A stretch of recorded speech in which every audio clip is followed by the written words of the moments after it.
Cyril de la Morinerie, pourquoi Israël a-t-il lancé cette offensive la nuit dernière ? Eh bien parce que selon Israël, l'Iran était en capacité d'obtenir la bombe nucléaire. Pourtant, il y a 10 ans, la République islamique avait signé un traité de non-prolifération nucléaire qui fixait la limite de l'enrichissement d'uranium à 3,67%. Mais selon l'Agence internationale de l'énergie atomique, la République islamique enrichit aujourd'hui l'uranium au niveau élevé de 60%. Or, selon les experts, pour fabriquer une bombe, l'enrichissement doit être poussé jusqu'à 90%, un seuil que l'Iran était tout proche d'atteindre.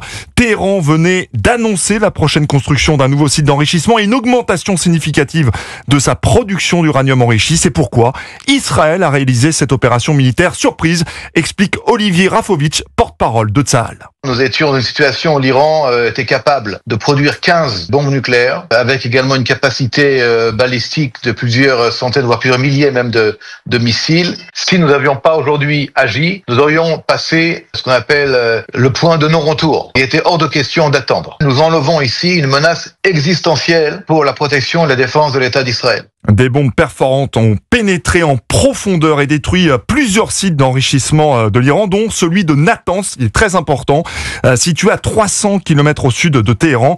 Plusieurs scientifiques ont été tués. Cela ramène Téhéran plusieurs années en arrière, même si des spécialistes le rappellent, les connaissances scientifiques acquises par les Iraniens vont rester. Cyril de la Morinerie.